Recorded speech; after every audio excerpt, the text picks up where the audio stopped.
పూర్వకాలంలో సౌరాష్ట్రం అనే మహారాజ్యం ఉండేది. ఆ రాజ్యానికి రాజు వీరసేనుడు. యుద్ధాల్లో ఓడిపోని రాజు, న్యాయంలో తడబడిని రాజు. కానీ అతనికి ఒక లోపం ఉండేది.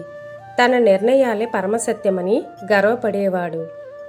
వీరసేనుడు ఇలా అనేవాడు, నా నిర్ణయం ఒకసారి తీసుకున్నాక అది మారదు అని. మంత్రులు సలహా ఇస్తే నాకు ఉపదేశాలు అవసరం లేదు అనేవాడు. ప్రజలు భయపడేవారు, కానీ ప్రశ్నించేవారు కాదు. తనని తాను ధర్మాత్ముడిగా భావించేవాడు. సౌరాష్ట్రం రాజ్యంలో దూరంగా నీలాంబరం అనే ఒక చిన్న గ్రామం ఉండేది. ఆ గ్రామంలో మాధవుడు అనే రైతు ఉండేవాడు. అతడికి భార్య ధరణి, 2 పిల్లలు ఉండేవారు. వాళ్ళు ధనవంతులు కారు, కానీ నిజాయితీగా పనిచేసేవారు. ఒక సంవత్సరం గ్రామానికి దగ్గరగా ఉన్న రాజ్యపు ధాన్య గోదాం నుంచి కొన్ని సంచులు మాయం అవుతాయి. గ్రామం అంతా భయంతో నిండిపోతుంది. రాజ్యాధికారులు విచారణ మొదలు పెడతారు. ఎవరూ ఒప్పుకోరు. కానీ మాధవుడు ఆ రోజు గోదాం దగ్గర కనిపించాడు.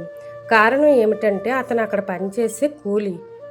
మాధవుణ్ణి కుటుంబంతో సహా రాజ్యసభకు తీసుకెళ్తారు.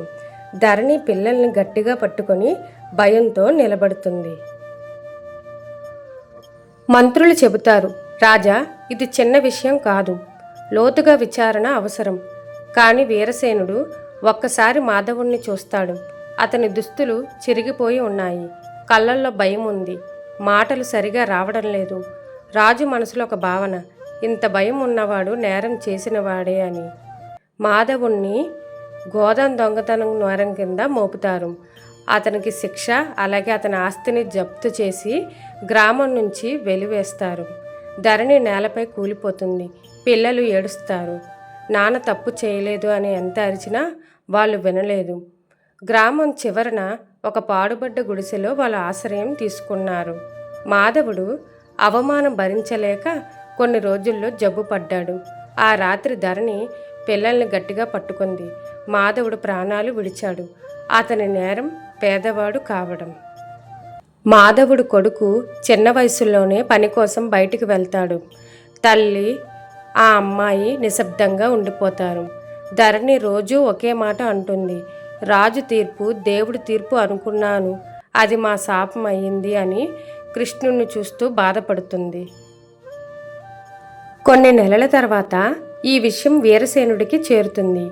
అతని చేతులు కంపిస్తాయి. అతను మొదటిసారి అనుకుంటాడు, నా తీర్పు ఒక కుటుంబాన్ని చంపిందా అని.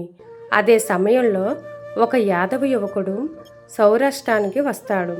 చేతిలో వేణువు, మాటల్లో ప్రశాంతత. అతనికి రాజ్యసభలో చోటు ఇవ్వరు. కానీ అతను మౌనంగా అన్నాడు, తప్పులే లేని రాజు దేవుడి కంటే ప్రమాదకరం అని. ఈ మాట రాజు మనసుని తాకుతుంది. వీరసేనుడు కోపంగా అడుగుతాడు, నా నిర్ణయాలు తప్పు అనుకుంటున్నావా?